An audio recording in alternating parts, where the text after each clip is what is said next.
Happy new moon in Virgo, everyone. I am so excited for Virgo season this year and what this new moon means for us. Like, actually, we go from new moon to new moon in Virgo.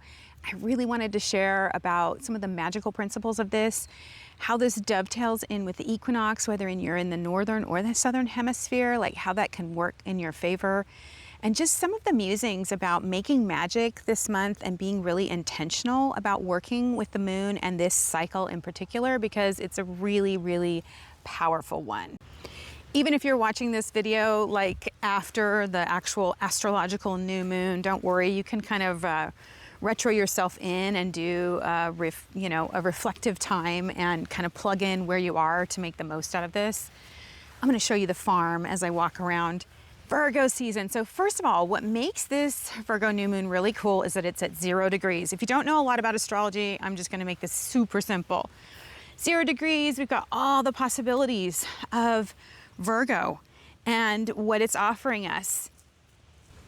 We'll have another new moon on the 22nd of September, and it will be in Virgo as well, but it'll be in the 29th degree, or the last or anaretic degree of Virgo. And so that means like the culmination of the moon and this season and everything that it can offer us beginning to beginning.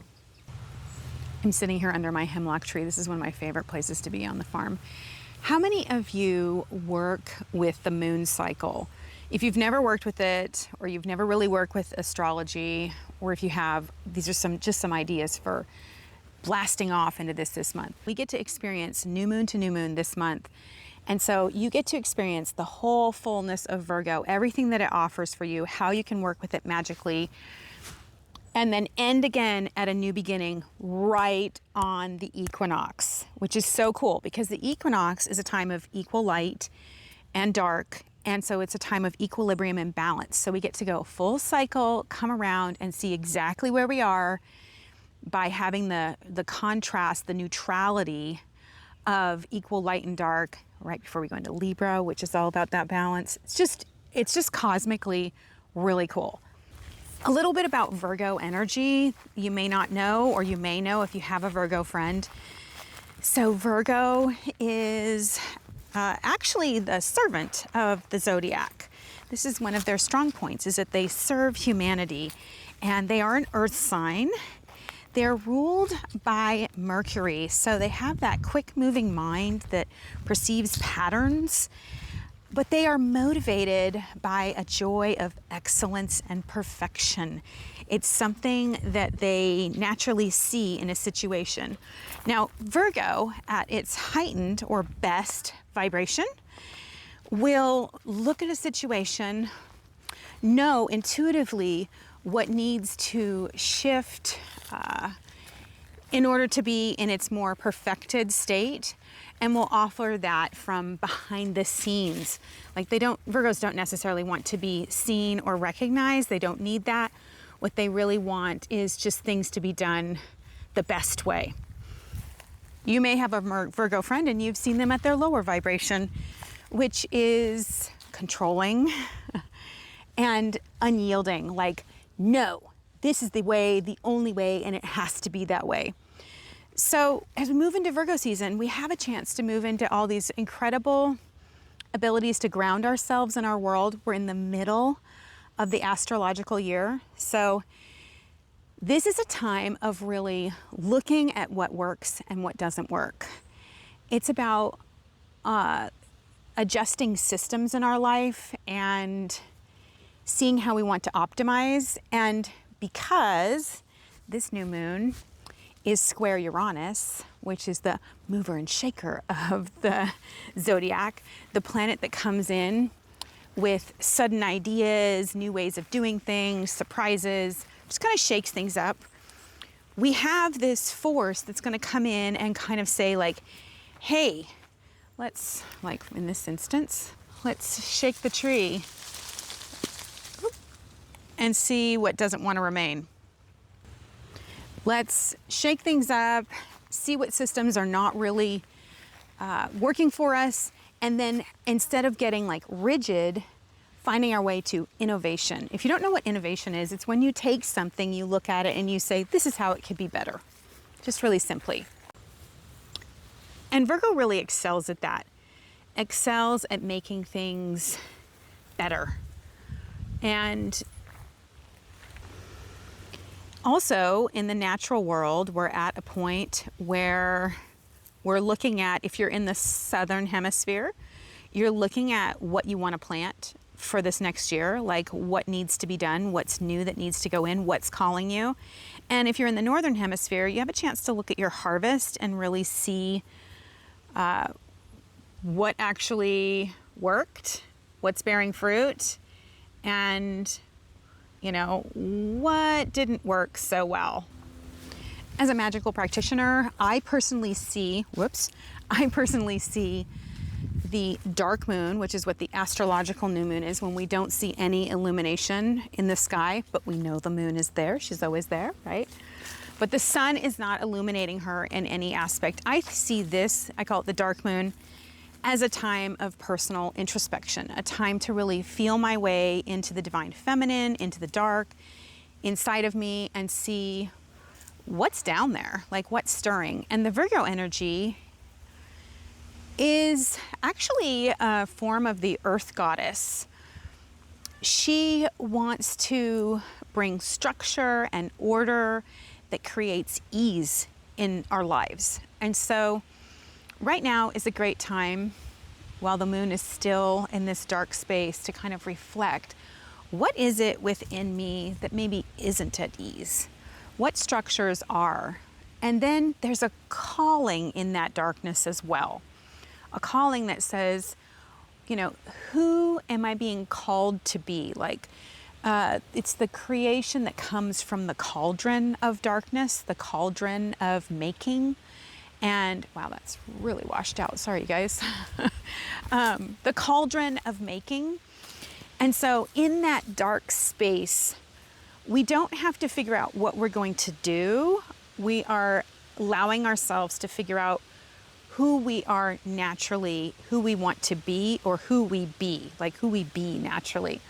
And there's a sense of allowing. When I sit in the dark moon energy, that's exactly what I want to do. I want to move into a receptive place of allowing, and let there be space for silence, space for nothingness, space for discomfort, just space to kind of feel out the nuance of what is going on inside of me.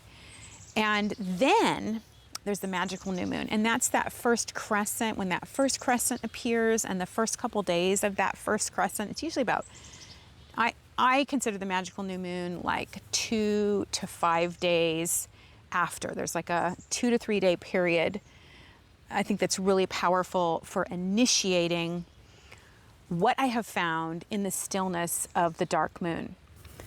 I think this is going to be an excellent month to be reflective, to stay in a place of recognizing the ways in which you're reaping a harvest, or if you're in the southern hemisphere, want to reap a harvest, and really getting honest about what systems are in place that would actually allow that to happen, and what systems need to come into place. And they should be things that flow naturally from your being. I don't think this is a time to, completely restructure your life, tear it all down. I feel like there's a balance right now with where Saturn is at, to really allow us to naturally shed what no longer needs to remain, what our being is no longer in tune with. I think it's a time to really listen to ourselves and listen to our inner wisdom. Trust that we know the way, trust that we are ready to make important changes that feel right for our life, that are sustainable, and that are taking us towards our more integrated selves. For me, there's a real focus on my integrity and, my integrity and authenticity. And I don't mean that in a weird sort of woo-woo way. I mean, like, this is naturally who I am. This is where I live. This is what comes out of that. Like, some of you don't live on a farm like this, You're going to have a different life. If you're an urban witch, you're just going to have natural rhythms and vibes and cycles for where you live. And I think this is time to get really honest about that. Like if you have small children, there's a rhythm, there's a vibe. And it's a time to really honor where you're at, because Virgo's like super practical. And they want to call you to really accepting what is and making the most of it and being your most. There's a love of excellence. I also think that this Virgo season is maybe a bit of an initiatory season where we initiate ourselves into an aspect of who we are. And I think, again, that's going to come rather naturally by taking stock of what just isn't vibing with you anymore. And really being honest about inputs and outputs. Like, it's a real Six of Pentacles sort of time. And of course, we are an earth sign, so it makes sense that we would be looking at pentacles. Let's see if I can make it through here. Six of Pentacles is really about equal exchange, about looking at how much am I putting into this and what am I reaping. There are aspects that you may be realizing right now where maybe you had a spring in your life, and I know I've used this before, where you used to go and get water and it really sustained you, but the spring has kind of become a trickle and it's just no longer benefiting you in the way that it once did. I think it's important to recognize, I keep going to this same well or the same spring, but it's not actually sustaining me. And the longer I keep walking to that well or spring, the more I keep myself from being able to discover new ways of doing and being. And I think those new ways of doing and being are actually going to show up in the last month of, the last month of August and like the first month of September. There's going to be some real opportunities. Blackberries are so awesome right now. There's something incredibly organic about Virgo season. Whether you're headed towards spring or fall, or the height of fall, there's something really organic about Virgo. She's grounded. They are grounded. They offer you a chance to work with your environment really hands-on. And so again, not trying to force opportunities, but recognizing what you're ready for. And I think that comes from really grounding yourself in the moment that you're in, and like really brutal honesty. And I say brutal, like maybe ruthless is a better word, ruthless honesty. The kind of honesty that chooses to come to the forefront no matter what. And I think no matter where you're at in your life, you've got to start where you are. And I think that's one thing that Virgo is really good, because Virgo recognizes patterns and it always starts from the now point. One of the things that I am seeing with my clients and just with my friends around me right now is how much stories, old stories that come from the distant past are cropping up, and they're really highlighting for each one of us aspects of self that are like way the hell back there. And an interesting energetic aspect of this is that when we tether ourselves to a story that's really far in the past, maybe through trauma, that's a big way to get tethered to a story, but through trauma or just childhood ideals or stories that we picked up somewhere along the way, think of it as, from a linear perspective, here you are in the now moment, and you have so much energy to maintain the life around you. And then way back there, there's another version of yourself, another idea of who you are, a story. And you are actually tethered. Imagine an energetic tether going to that ideal or idea of self or story.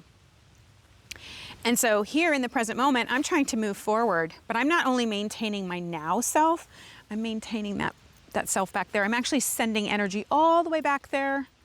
And the further away I get from that story, the farther I have to send that energy back. The more energy it takes to maintain old ideas of self, old stories, and even old traumas. And I'm not saying getting over trauma is easy.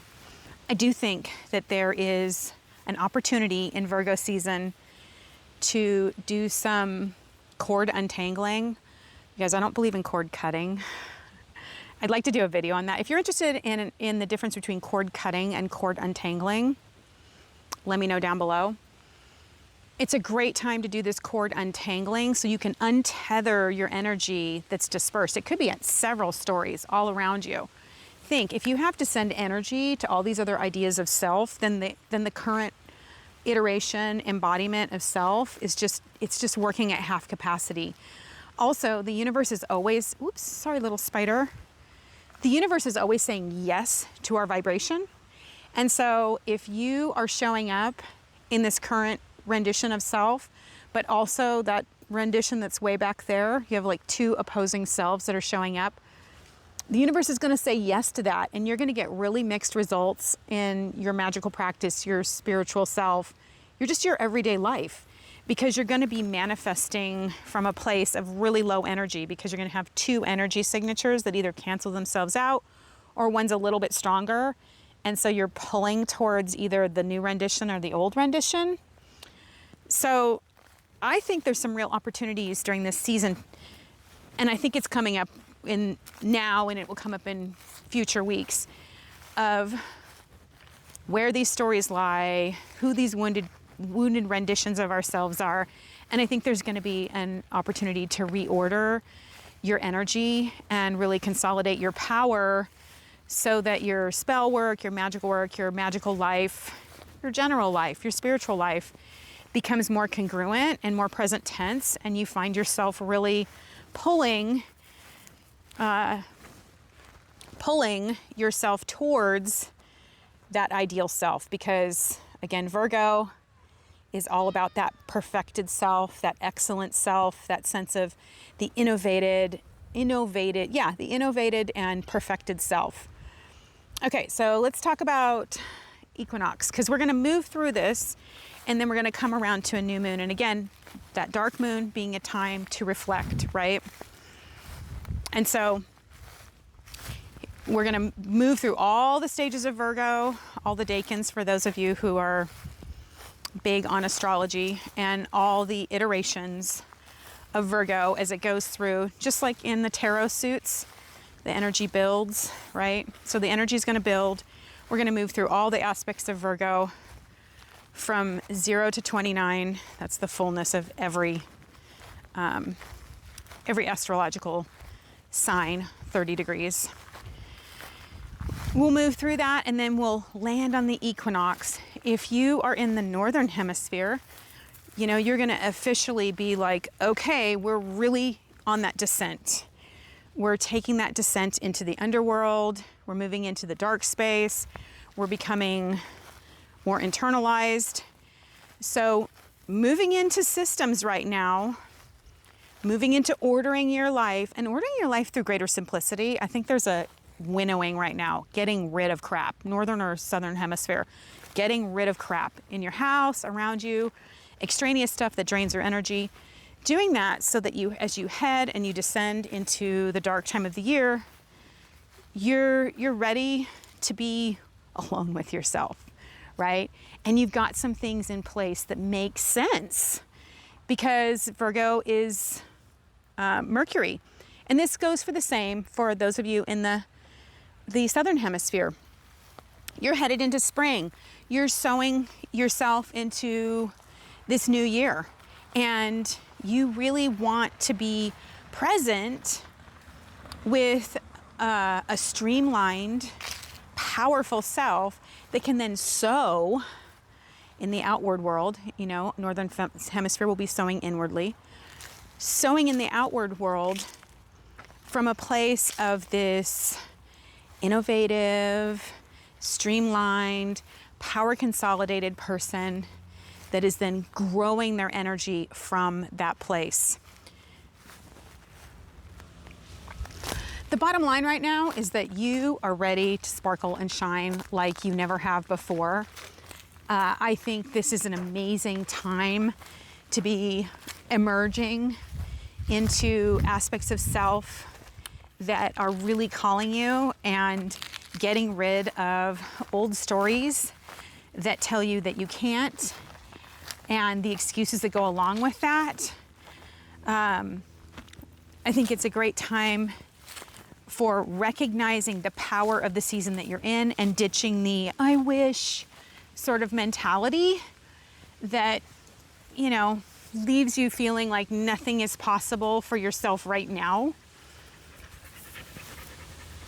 Me, I'm going to be starting a 30-day morning practice, and I'm going to document that and tell you all about it next month. So it'll be a spiritual seership practice, and I'm going to do 30 days.